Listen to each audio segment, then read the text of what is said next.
Hello and good morning friends, welcome to the CEC-UGC live lecture. Dear friends, as you know that from time to time we try to bring for you different subjects, and under these subjects we try to discuss on various topics, different topics, the topics which are very helpful to you, which are helpful for you in studying your course material, which are helpful for you to know the world around you. So dear friends, today we are going to discuss on a very important topic from the area of social work, and the topic is child labor in India. We are going to discuss the various aspects, the various perspectives of child labor specifically in India. How does it emerge? What are the effects, as well as many other perspectives which revolve around this particular area. And for this, dear friends, today we have with us in our studios Professor Dr. A.N. Singh. Dr. A.N. Singh is a professor in Department of Social Work from Mahatma Gandhi Kashi Vidyapeeth, Varanasi. I would like to tell you all that he has almost 30 years of academic experience as a professor, as a head, as well as a dean. Dear friends, as well as I would like to tell you all that he is the author of numerous books. Some of them I would like to quote here. One is Child Labor in India, Socio-Economic and Legal Perspective. The another one is Child Rag Pickers, a Socio-Economic Perspective and Intervention Strategies. So dear friends, I believe that, I firmly believe that that Professor A.N. Singh is the right person to talk on the child labor in India. So dear friends, let's take advantages from his experiences and let's welcome our guest, Professor A.N. Singh. Professor Singh, welcome to the EduSet lecture. Sir, as you have worked yourself on this particular topic, that is child labor in India, and I hope that our session today is going to be very productive, very beneficial for the students, and our students are going to grab maximum knowledge through you. Yes. So over to you, sir. Yes. Before I speak on child labor, the first, our nation understands that the child is the citizen of tomorrow, and they are the most productive, and they are the future guard of the nation. They are the manager of the family. They are going to be the best leader of the nation, and nation should make all efforts to protect, promote, safeguard the life and living of these future citizens of our country.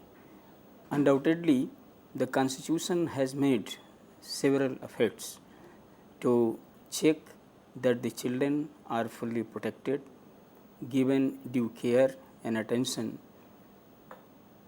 Along with this, a lot of provisions have been made in the constitutions that their development is taken care of, and they are free from exploitation, and their life and living goes strong. Besides that, the directive principle of state policy talks about making special provisions that children are not exploited, even in economic necessity too, and they are given the best opportunity to be cared, developed, and to become the sound and productive citizens of the nation. Despite of the fact that the children are being put in the labor market, there are several factors behind putting children into labor markets. The first and foremost important, the factor that prompted the employers and the parents and also the guardians of the family to put children into labor market, that is the poverty. Poverty becomes the major factor, and along with that factor, what motivates the employers to employ the children, though sometimes it is stated that they are non-productive, they don't produce as adult member produce. So once they say they are not productive and they are just learner and they are not able to contribute the way adult member contribute, and they are not so much disciplined, not honest, and they are not dedicated, sincere to their job all about. But even that employers feel to employ young children to labor market, the main reason for them is that the child is cheaper and they can be put at any task and they can be asked to undertake any kind of job responsibility, and they have no violence as such. They remain to be disciplined. Why? Because they do not have any association and they have no voice to express, and since they are young and they do not know how to put, and there is no, you can say, the means and mechanism to put their grievances, so that grievances are taken care of by the employers. So, and in some occupations their fingers being very sharp and very active, so finger also becomes useful to contribute more, produce more, and their disciplined work, and since they have no voice to put, and that all makes the employers to employ the young children. And besides asking the children to work in occupation for which the children are being employed, so they are expected to undertake different kind of the task in the house also. Even in household chores they are expected to undertake some additional task, and besides the adult co-workers also ask children, yes, you contribute for me also. Whatever job adult co-workers have, they expect from the young children to undertake their own task. So, in the family where there is no, you can say, the economic environment to provide the best kind of the living, so they are put into the labor markets. And when I speak about the economic factor is surrounded by other several factors, such as this, some children belong to, let us say, the family where there is no parents, means they are destitute, and some parents are orphanage, and some children having only one parent, and some children having parents they are prisoners, and some children having parents they are beggars, some children having parents they are not able, they are disabled, and poverty again becomes the major factors for them.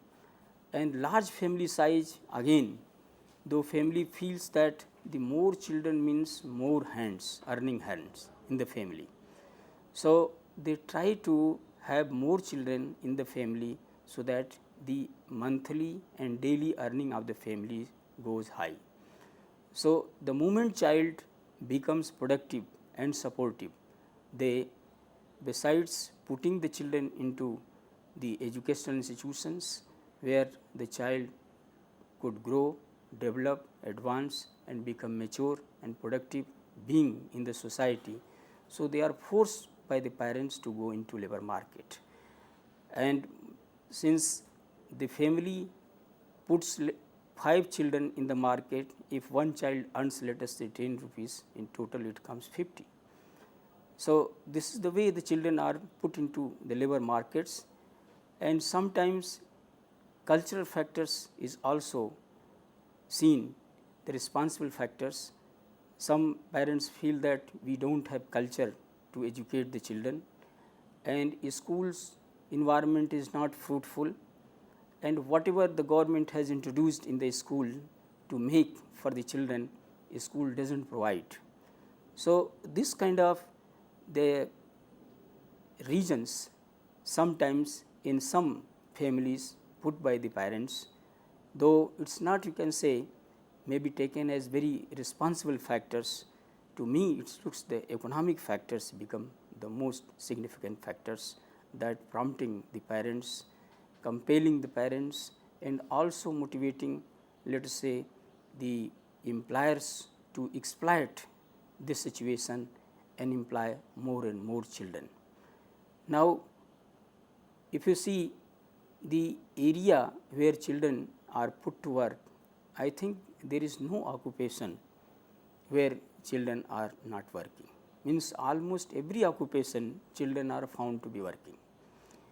And the places which may be the dangerous one the hazardous one, children are put to contribute, put to work. And side by side, if you see, the working environment is not very congenial for the child to work, and there is no fixed hours of work, and there is no fixed salary, and there is no rest hours, fixed rest hours, and there are no weekly holidays and no other welfare facilities available. Besides the primary work where they have put to work, they are expected to undertake some other family work also, like the caring of young child or purchasing something from the markets, or they are expected to contribute in the family business or family agricultures also.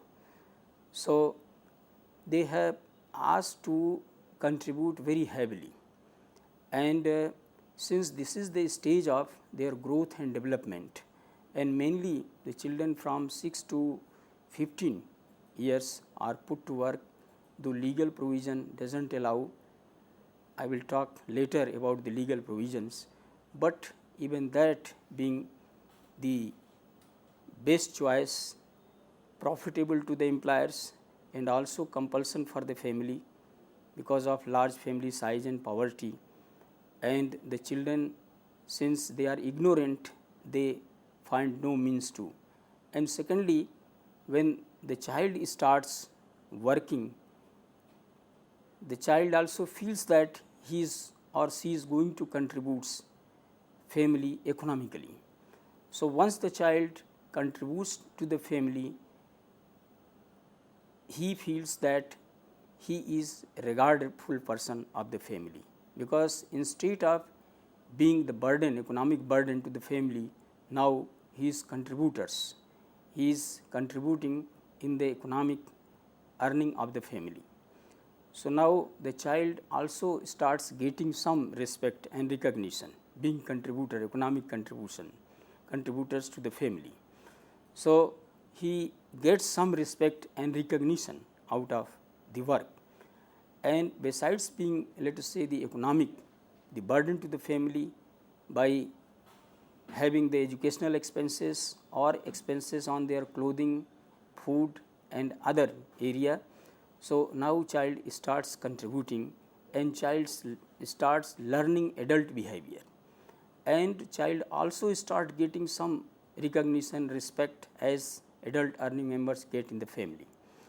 So, he enjoys his work, and besides the child's, let us say, out of his earning 20%, somewhere 50% child keep with them. So, children while working 50%, sometimes the 20%, 30% as per the family, the instructions and decisions, the child is allowed to keep for his pocket money. So, pocket money is again, if you see that the children are misusing, sometimes they use pocket money for buying the unexpected thing from the market, and sometimes the child develops the bad habits. Child contributes this money for the gambling, sometimes for smoking. Sometimes children are also enjoy the alcohol also. So, alcohol they also start using, and some children also use drugs also. So, these all retards their physical development, and once the child gets recognition of adultship in the family, but when child starts talking like adult, being young, then the society does not accept, the family does not recognize, because society feels that though he is young, but talking like adult. So, once he gets recognition and he starts working and has been considered the contributor adult member like adult members of the family. So, once he behave in adult way, and secondly he is given recognition in somewhere, but in other spheres, when let us say the general people interact with the children who are working in the market, so they don't expect the young child should behave like adult one. So, the children are broadly thrice exploited. The first, they are exploited by the employers at their workplace, and secondly, why they are exploited, they pay very less amount as salary, and that too there is no regulation. Maybe let us say the daily, weekly or monthly, there is no system for the payment of wages, and wages is also not fixed, and sometimes the parents react in a way that the now children are the learner and they are breaking the system and they are becoming the burden, and instead of contributing they are learning the skills. By learning, when they will learn the skills in which they have been put up, they will become independent.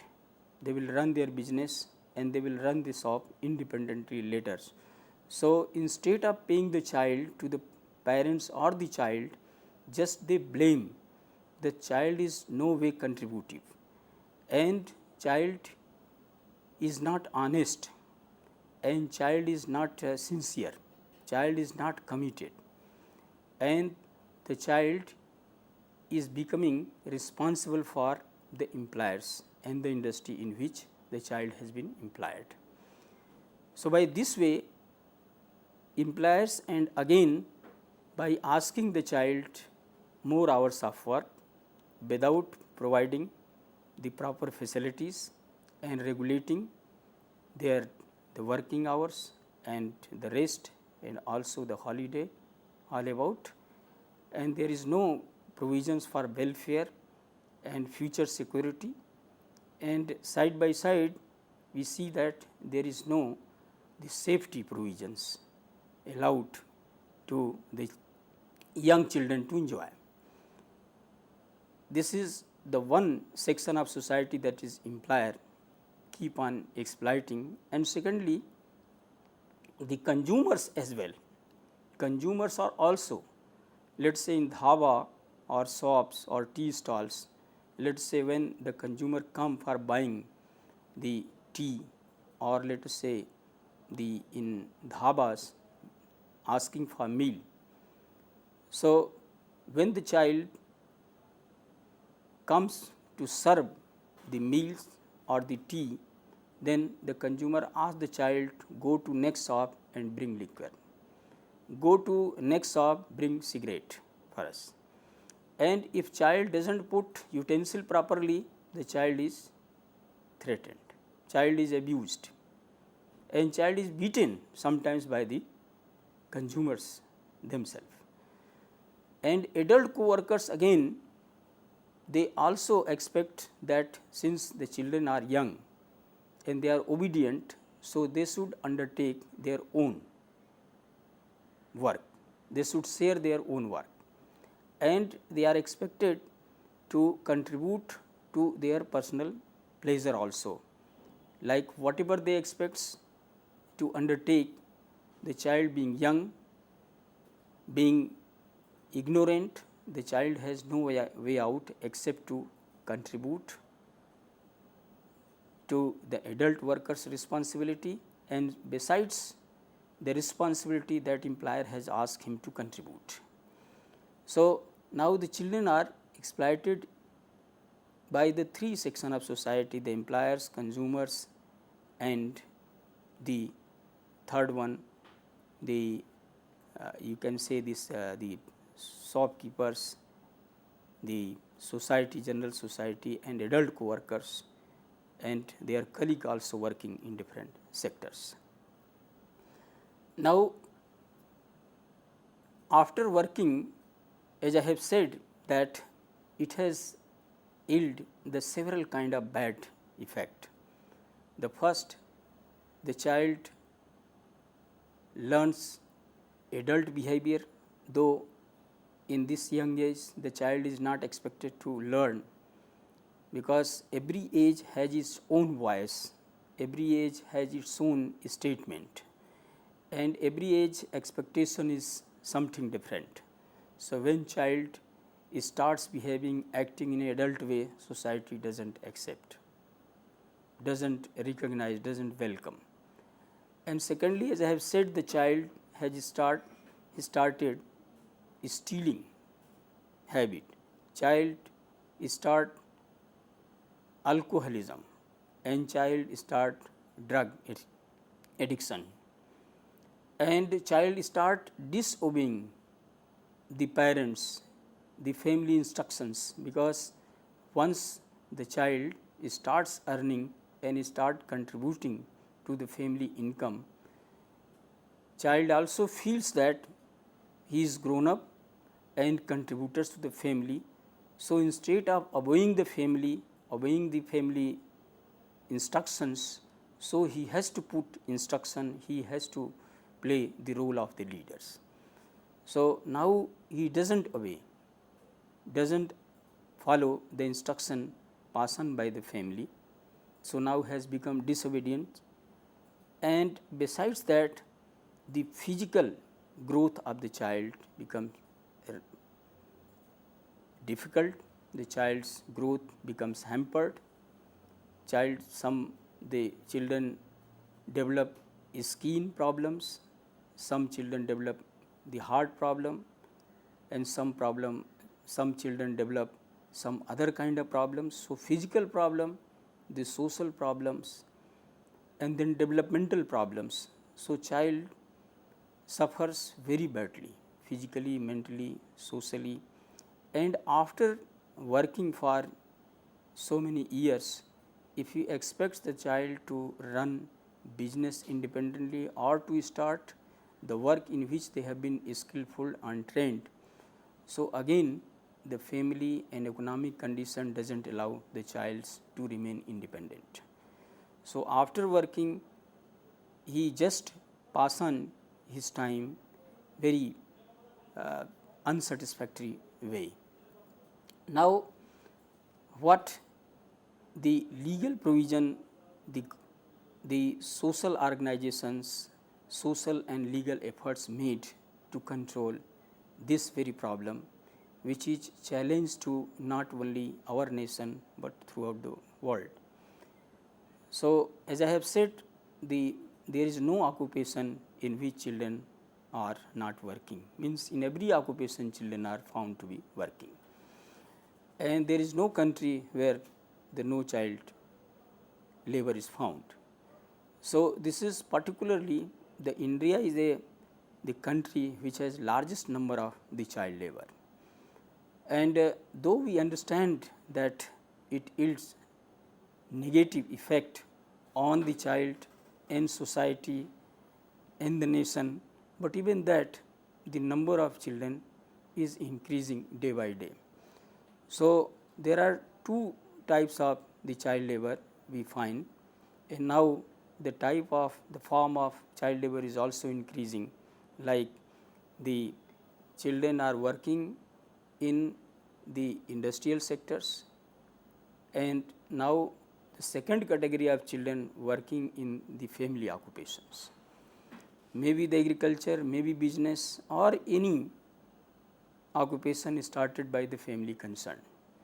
The third one, the street child also started the collecting the things from here and there and selling and started living their livelihood on that. Besides that, the domestic child labor, children have also started working as domestic workers. So, in houses also they undertake different kind of task, and their conditions is also miserable, and they have again the no fixed hours of work, salary and facilities, all about welfare facilities.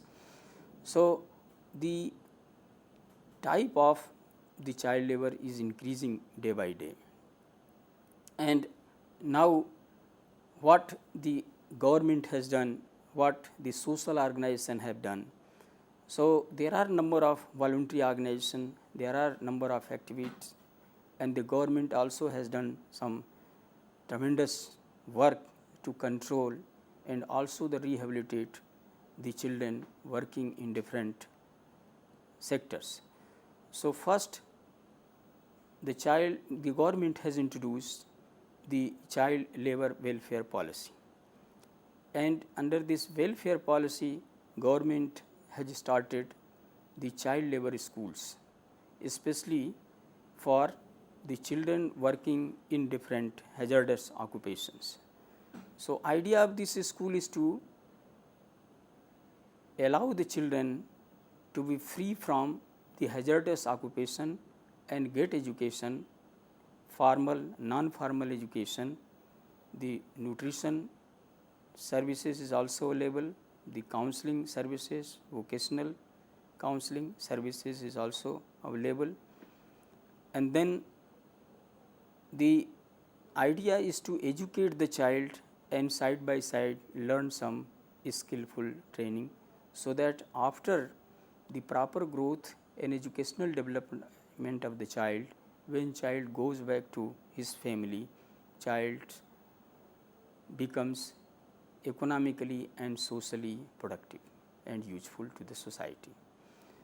So, some schools are running in a good fashion, but a lot of work need to be undertaken so as to make the child labor schools most productive, interesting and useful to the child and the nation. So, some schools need to have some new kind of the infrastructure facilities, resources, then the teachers to teach, and also the skills in which the child prefer to become economically sound, economically independent. So, besides, the government has also introduced the number of legislations. The latest one is the Child Labor Act 1986, Child Labor Provision and Regulation Act 1986. Under this act, two type of provisions have been indicated. The first, the prohibition, means to prohibit the child from certain occupations, certain hazardous occupations, occupation which is hazardous to the growth and development of the child. So, idea is to see that the children are not put, children are prohibited to go to these occupation, and technical committee has been advised to set up, and the job of technical committee is to see the occupations which are hazardous one, so that the children are free from this occupation. And second one, aspects of the act talks about the regulation. Regulation aspects covers that the children's working hours is regulated, and salary is also regulated, salary, holidays, other welfare facilities, and night work is prohibited, and hours of the child becomes fixed.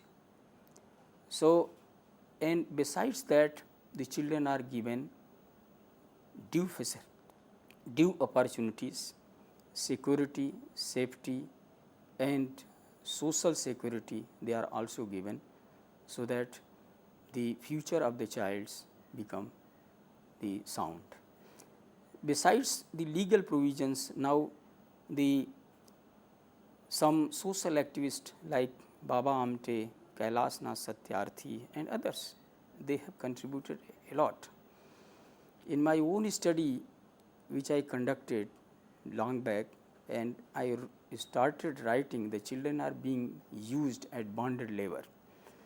So, in the beginning in 80s, some authors said that, and some activists said that no, Professor Singh is not writing the true things, children are not being used as bonded labor.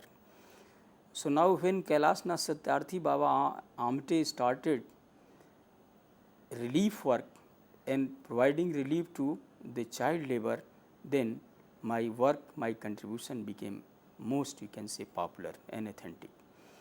So, now they have started relief and rescue work, and side by side the non-governmental organizations, NGOs are also contributing a lot to free the children from the labor market and also to provide them schooling, education, formal, non-formal education, providing nutrition, providing health care, and also they are trying to see that children join the mainstream of society.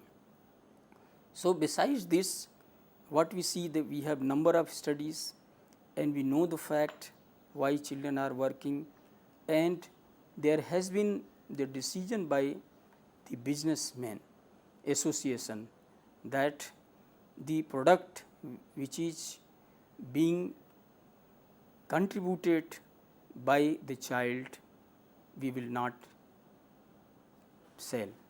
And secondly, there has been movement by the consumers, the buyers, that the product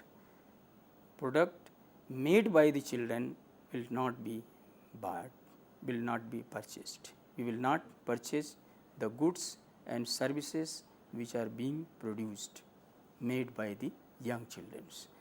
And there has been some international level decisions by the businessmen, by the consumers, by the international labor organizations and the trade unions also, to check the problem and to control the problem and to see that the children are not put into the labor market. But unfortunately, the problem still persists in our society, and I think there are the two major reasons: the population explosion and second one the poverty. So government, though it has started number of programs, some beautiful programs, but some program is not accessible to the family, which makes the children as child labor, which forces the children to go into labor market and contribute to their family. So what I wish to suggest that the area wise study need to be undertaken, occupation wise study need to be further undertaken, holistic study has to be undertaken, and then all developmental programs, particularly the economic development program, must be planned in a such a way so that it directly reaches to the poor and needy family, so that the children of such family, instead of being put in the market, they are put in the school. Though now the school has been, the fundamental rights has become the part of the fundamental rights, but still there are good number of children who are away from school, away from schooling. So some of the estimate made by different organizations, they say that the children who are not in school, they all should be treated as child labor. Means either they are in school or they are in labor market. So they don't remain in the family. So the number of the child labor is very high. So school which are set up by the government, or let us say even the public, even that we see that not able to take up all the children, especially the such group of family which promotes children into labor market. So school efforts, the teachers efforts, the community efforts, the panchayat efforts, then the Mahila Mandal efforts, then community based organization efforts, then Nehru Yuva Kendra efforts, NGO efforts, and the parents efforts, every citizen efforts, every adult citizen efforts need to have to contribute that the child doesn't remain in the nation, doesn't remain in the different occupation, and we will have to say no child labor. We will have to, especially we have seen that some speakers, some activists, though speak of no child labor, but we see that the children work around them. So first we should start from our own self, that we will not encourage the child labor, we will not recruit the child labor. Whatever business, whatever occupation, maybe it's family, chores, work, so child will not be taken for employment, adult will be taken. This will also reduce the adult unemployment, and this will also minimize the extent of child labor increasing in our country. So, social efforts, the legal efforts, the political efforts, all are required to contribute to see that the children doesn't further increase, the number of children doesn't increase our country. And besides, I personally find that the panchayat need to be talked carefully, and the local self government in the urban sectors need to be talked seriously, so that they see that the children from their own area do not move to labor market and they go to school, they get enrolled in the school. So, if they put their responsibility, and side by side I find that the parents' counseling, parents' circumstances, family circumstances are to be studied. What made the parents exactly to put the child into labor market? What made the parents to see that children are contributor to the families? So, their problems individually or in a group or in community must be studied, must be examined, must be diagnosed, and their problem need to be sorted out in a way the family community wants it to redress.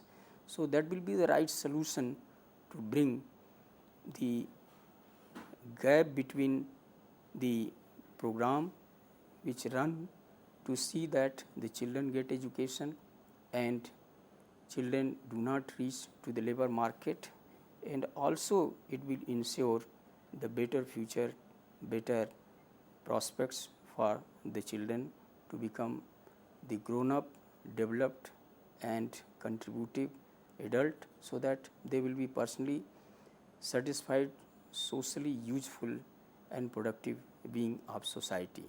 So, these all need to be undertaken by the all sectors, all section of society, so that they can contribute.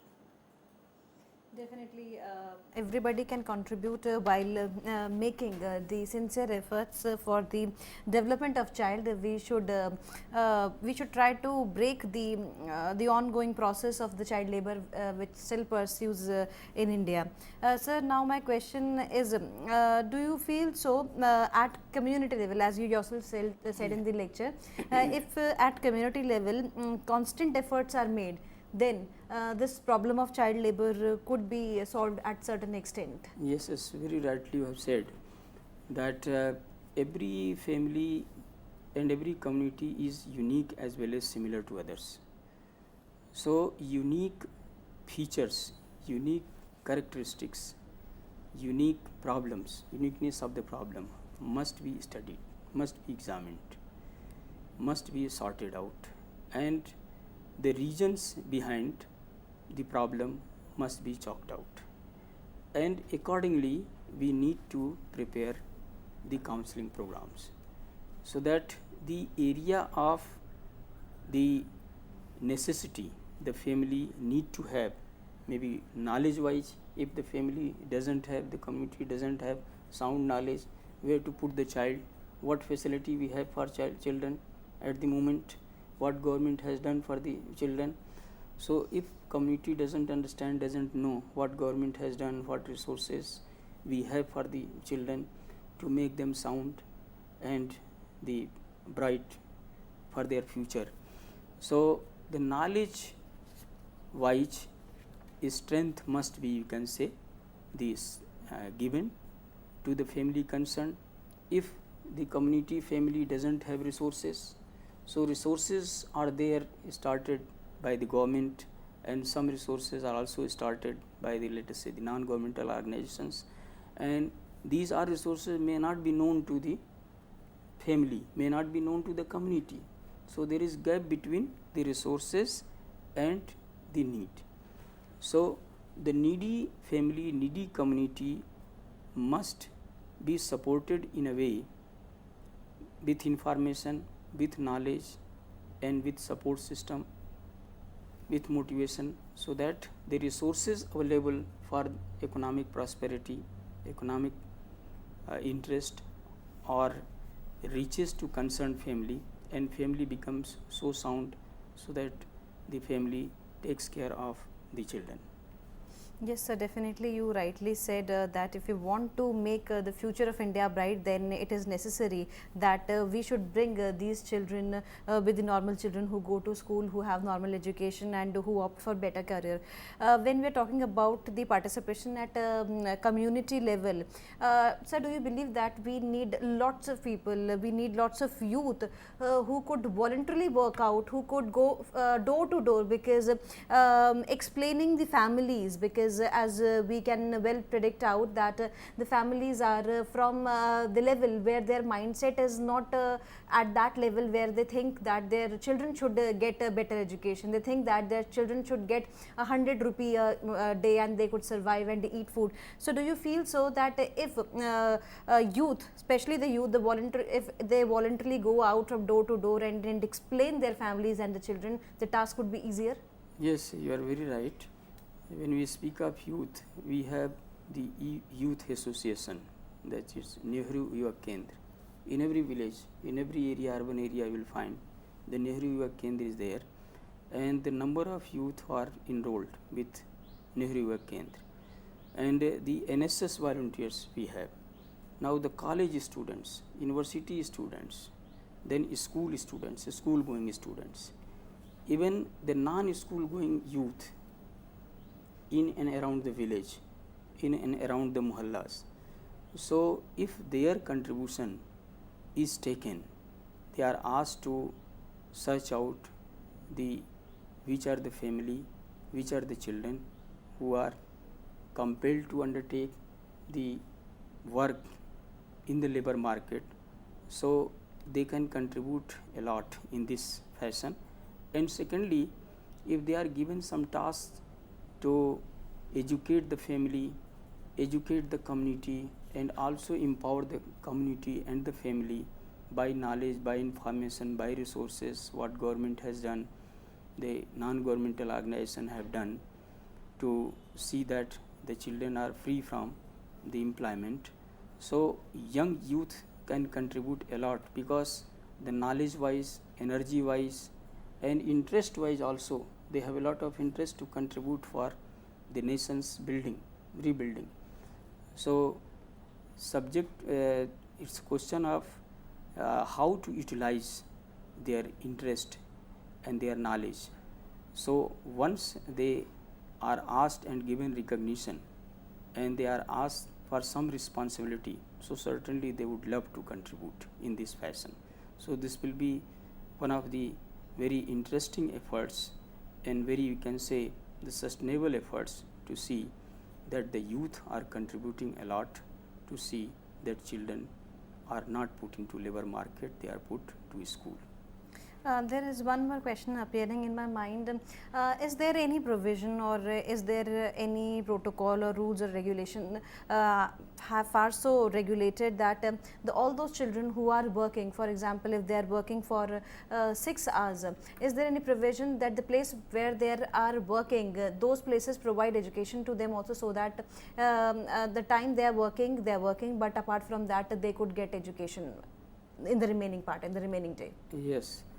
So in fact, if you see the priority of the employers hardly like that the children go away from the organization or the industry or the occupation in which they have employed the children. They ask the children to work for longer hours, and they expect the children to undertake even heavier tasks, and the task which may not be, you can say, the comfortable to the child to undertake.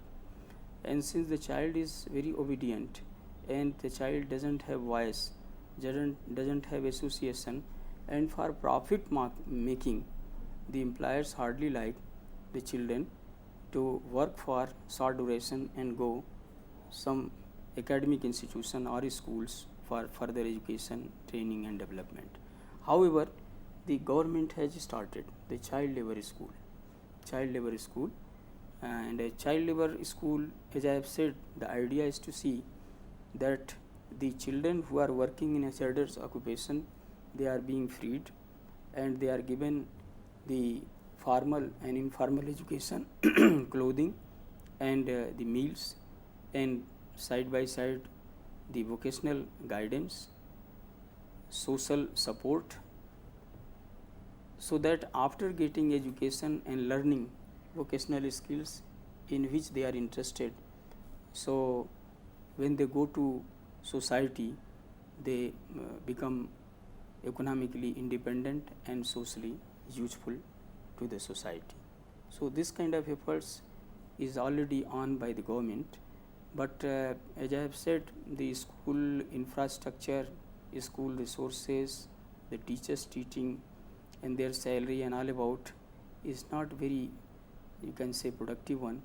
So it all need to be advanced and revised as per the need of the hours. Definitely, sir, because we can't take the other side of the story backwards, because we have seen the families are so poor and they have more than 2 or 3 children. Then it becomes very difficult for them to give them bread also, as well as give them education also. So if all the children who are engaged in labor activity, though we believe that none of the children in India would be under child labor, but seeing the condition of the families is very poor and they are persuaded to work. They have no other option. But in addition to it, if education or formal education or vocational trainings are given to them, then at least they can think of a better life for themselves and for their family. Yes, you are very right. That as I have said, that the economic factor, the prompting factors from the most of the family to put the children into labor market. And for the large family, the more children means more earning hands, more income of the family. So a family having, let us say, the 4 children and the 8 children or 10 children, if one child earns, let us say, the 50 rupees per month, then it becomes the some, you can say, the useful amount which contributes family economically and also shares the burden of the family. So instead of the observing the small family norms, especially the poor family members, they prefer to have more child, because the having more children, it is not burden to the family. It is one or other way going to contribute the family economically. So children start sharing the economic burden of the family. So instead of they are being, let us say, the economic burden to the family, as when the child put into education institutions and child, let us say, is not allowed to go into market, so his meal needs, clothing and other expenses, school expenses, so all become additional expenditure on the child. So such parents feel that instead of becoming the economic burden, if they are putting them into the labor market, but just they think of immediate, don't think of future of the child.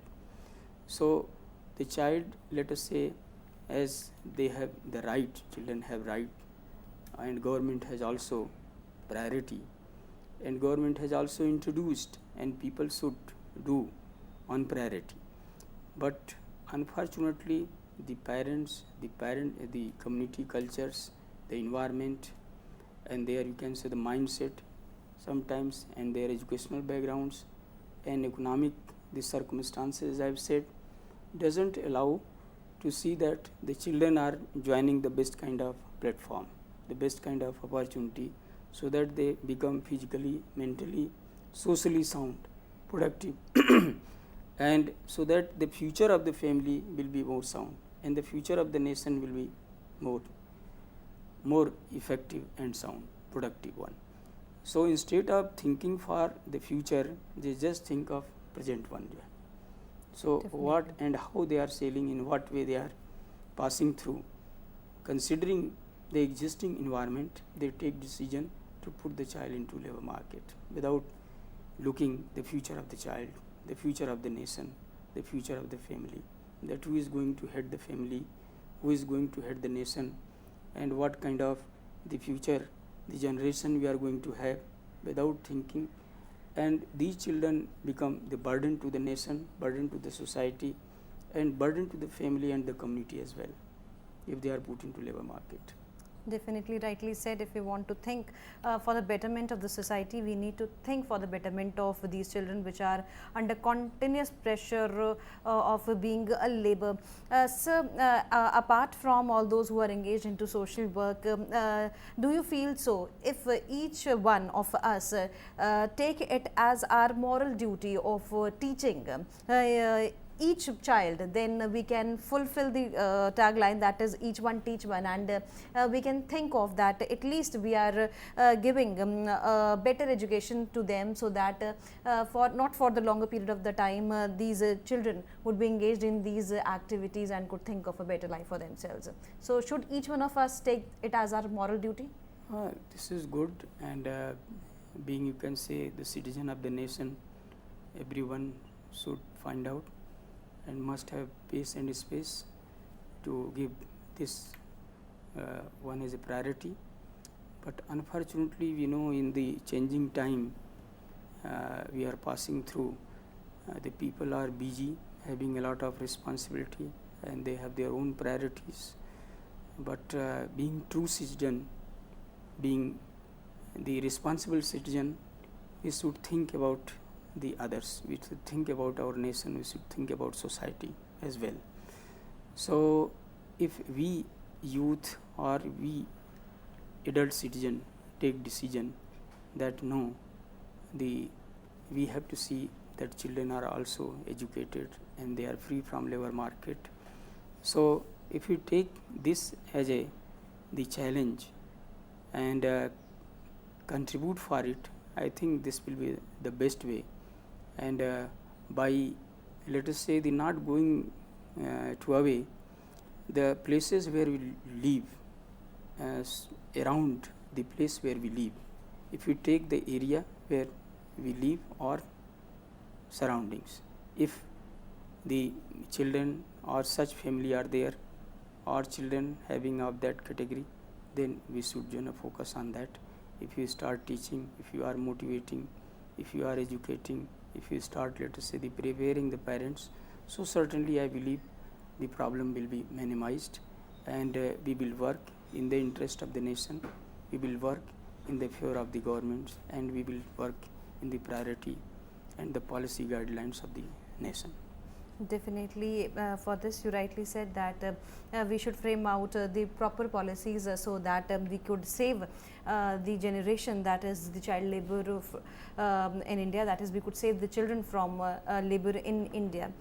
Sir, apart from studying about the child labor through you, it was very beneficial for us, and believe that it would be beneficial for the students also who might have watched us, but as we have some time left with us, there is a very genuine question from from the students of the mass communication, from the students of social sciences, social work. So with the passage of time, we have seen that the social work has emerged out as a professional or a careeristic field nowadays. But do you feel so that with the passage of time, social work has emerged out from passion to particularly a profession? Because now all the people who are engaged into the social work, they are engaged to the good NGOs, good organizations, they are paid well off. So does it has emerged from passion to profession? This is very true. Earlier we learned from those who started contributing to the destitute, the delinquent, the paupers, those who are in need of the physical support. the physical care. So the people who had the kind of the social understanding and the favor and pace and space for the needy and the poorer people of the nation. So they started working, and especially for considering that if they are working and helping the poor, the pauper, so they become close to the God. And secondly, they also thought if they are working with the needy and poor, then they will get more recognition, respect in the society.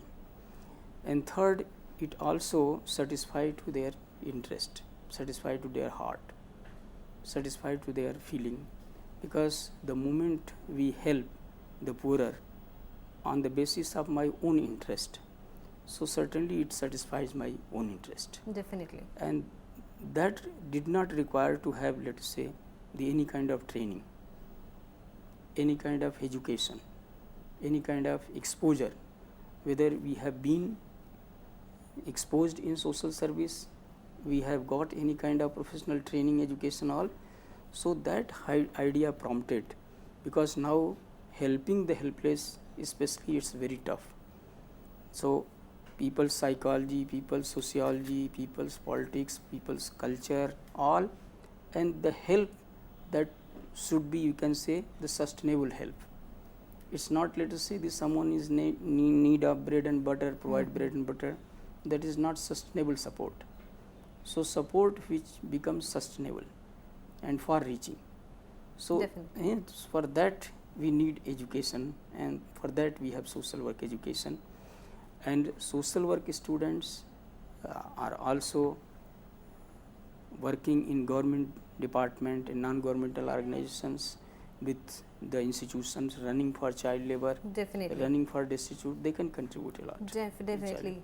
With this note, thank you, sir. Thank you so very much. And the crux of the whole lecture, I would say that the education makes a difference. Let's pledge to eliminate child labor in India, and let's make constant and continuous efforts so that we could educate children and make their future bright. Thank you, sir. Thank you so very much for giving a precious time. Thank you.